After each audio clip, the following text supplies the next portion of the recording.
This power of the Bank of England and of its governor was admitted by the most qualified observers. In January 1924, Reginald McKenna, who had been Chancellor of the Exchequer in 1915 to 1960 as chairman of the board of the Midland Bank, told its stockholders, "I am afraid the ordinary citizen will not like to be told that the banks can and do create money, and they who control the credit of the nation direct the policy of governments, and hold in the hollow of their hands the destiny of the people." In that same year, Sir Drummond Fraser, Vice President of the Institute of Bankers, stated, "The Governor of the Bank of England must be the autocrat who dictates the terms upon which alone the government can obtain borrowed money." On September 26, 1921, the Financial Times wrote, "Half a dozen men at the top of the big five banks could upset the whole fabric of government finance by refraining from renewing Treasury bills." Vincent Vickers, who had been a director of the bank for 9 years, said, "Since 1919, the monetary policy of the government has been the policy of the Bank of England, and the policy of the Bank of England has been the policy of Mr. Montague Norman." On November 11, 1927, the Wall Street Journal called Mr. Norman the currency dictator of Europe. This fact was admitted by Mr. Norman himself before the court of the bank on March 21, 1930, and before the Macmillan Committee 5 days later. Montague Norman's position may be gathered from the fact that his predecessors in the governorship, almost 100 of them, had served 2-year terms, increased rarely in time of crisis to 3 or even 4 years. But Norman held the position for 24 years, 1920 to 1944, during which he became the chief architect of the liquidation of Britain's global preeminence. Norman was a strange man whose mental outlook was one of successfully suppressed hysteria or even paranoia. He had no use for governments and feared democracy. Both of these seemed to him to be threats to private banking, and thus to all that was proper and precious in human life. Strong-willed, tireless, and ruthless, he viewed his life as a kind of cloak-and-dagger struggle with the forces of unsound money which were in league with anarchy and communism. When he rebuilt the Bank of England, he constructed it as a fortress prepared to defend itself against any popular revolt, with the sacred gold reserves hidden in deep vaults below the level of underground waters, which could be released to cover them by pressing a button on the governor's desk.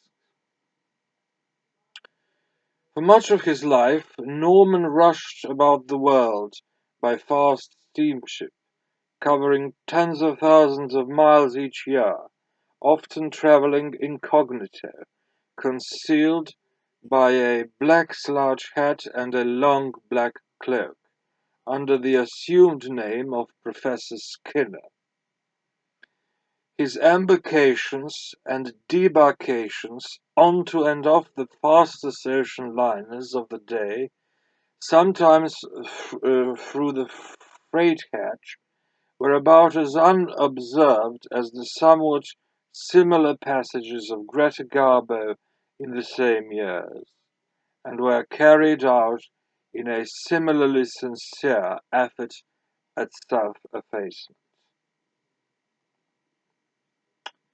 Norman had a devoted colleague in Benjamin Strong, the first governor of the Federal Reserve Bank of New York.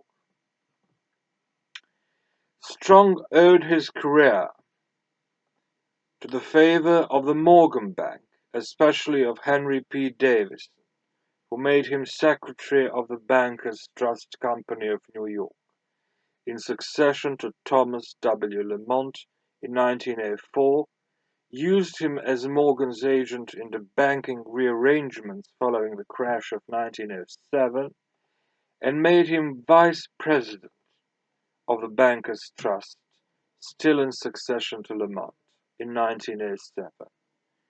He became governor of the Federal Reserve Bank of New York as the joint nominee of Morgan and Kuhn Loeb and Company in 1914.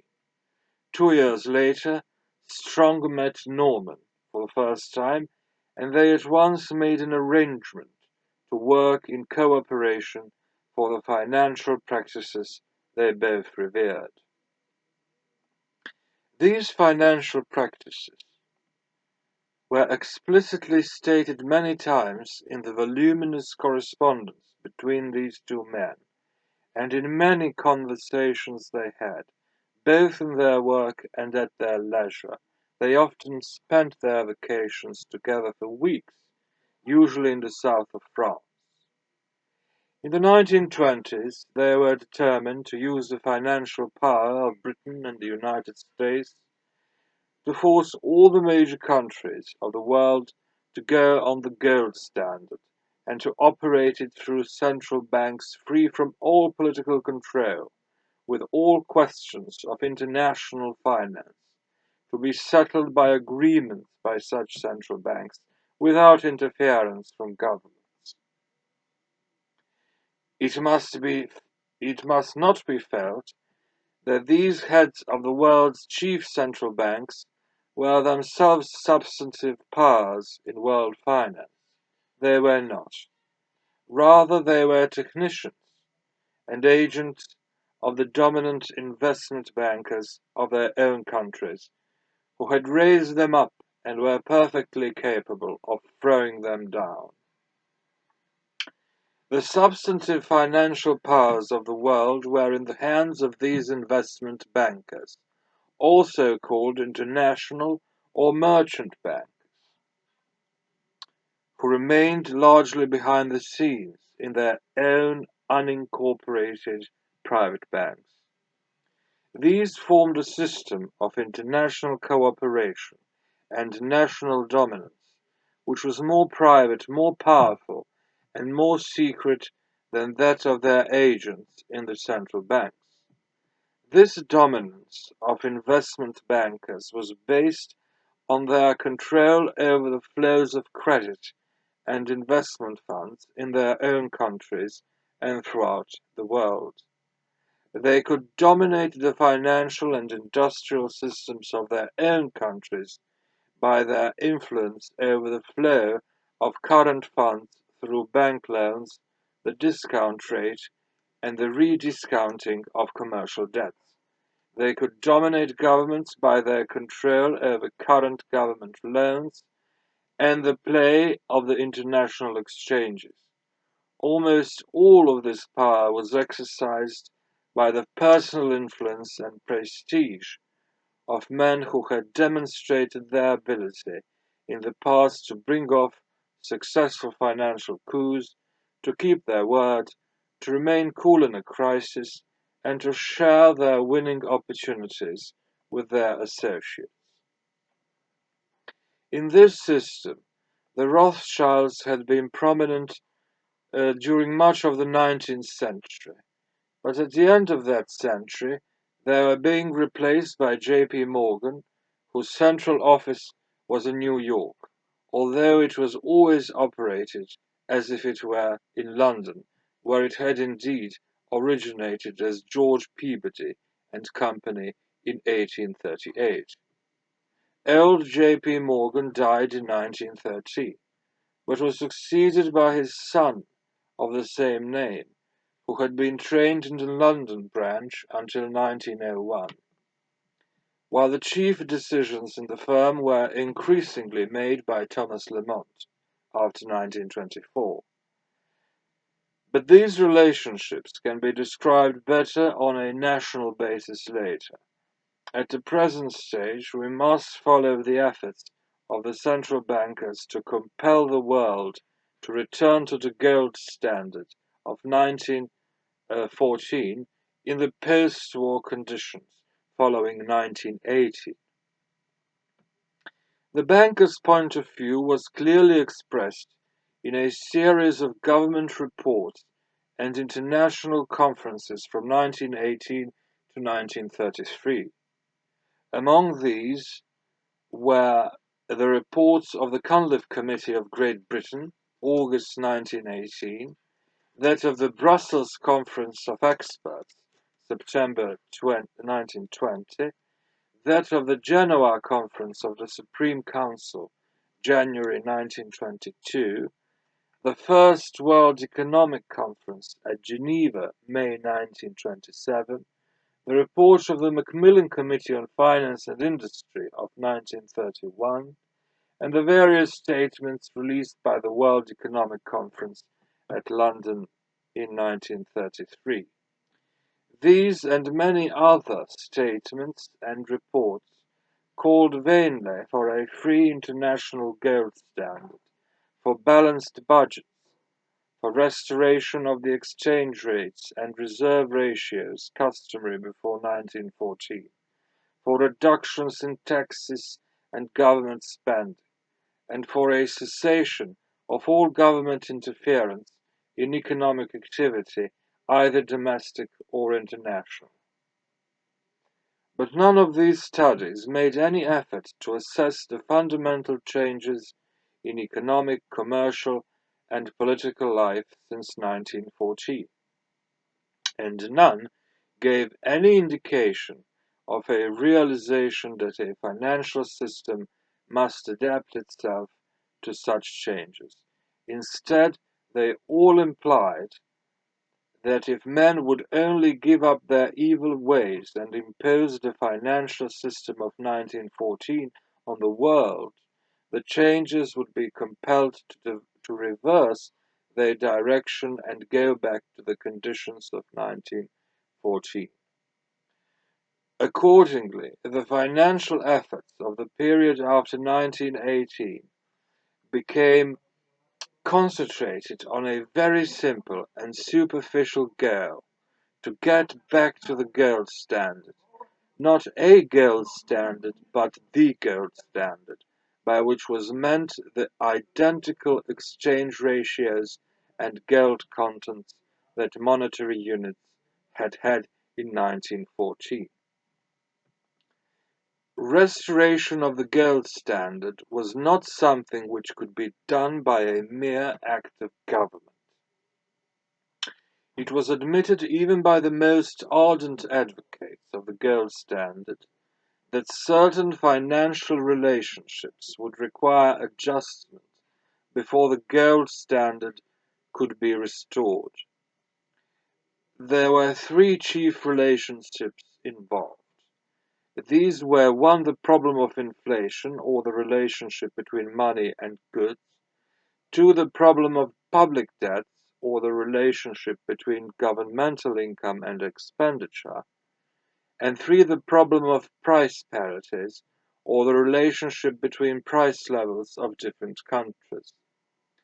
That these three problems existed was evidence of a fundamental disequilibrium between real wealth and claims on wealth, caused by a relative decrease in the former and increase in the latter. The problem of public debts arose from the fact that as money credit was created during the war period, it was usually made in such a way that it was not in the control of the state or the community, but it was in the control of private financial institutions, which demanded real wealth at some future date for the creation of claims on wealth in the present. The problem of public debt could have been met in one or more of several fashions. A. By increasing the amount of real wealth in the community so that its price would fall and the value of money would rise. This would restore the old equilibrium and price level between real wealth and claims on wealth, and at the same time would permit payment of the public debt with no increase in the tax rates.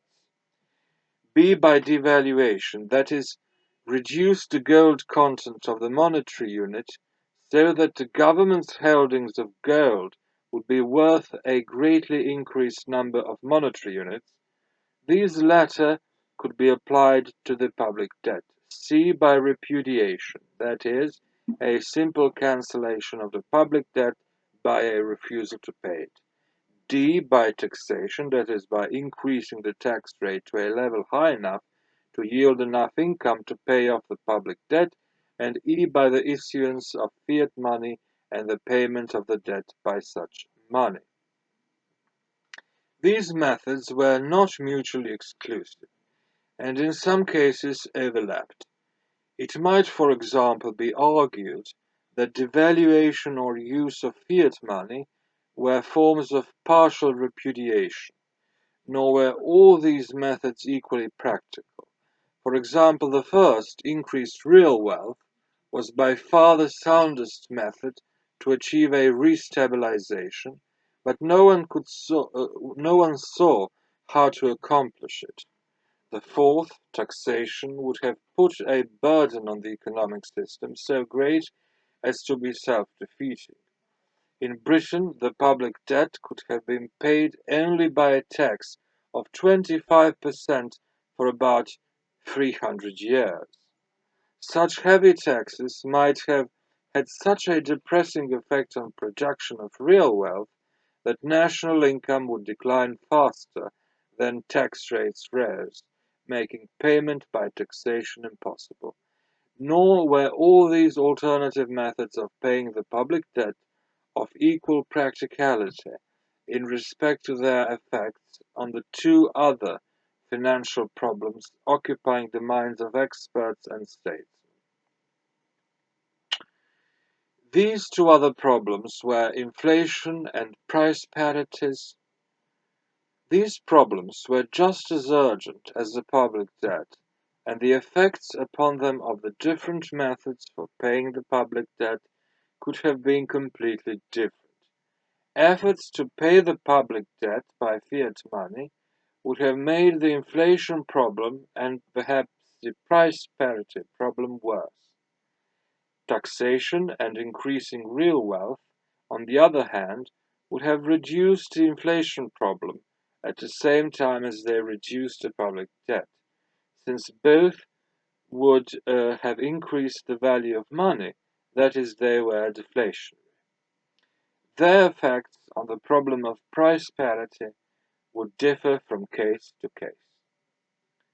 Finally, these methods of paying the public debt were not of equal value in theory.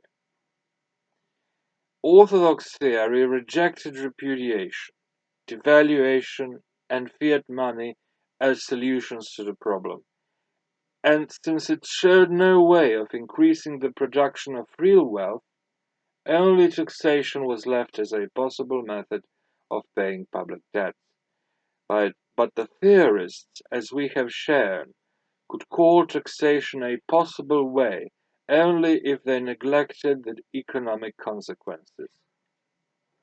These consequences in most countries were so disastrous that taxation, if tried, soon had to be supplemented by other unorthodox methods.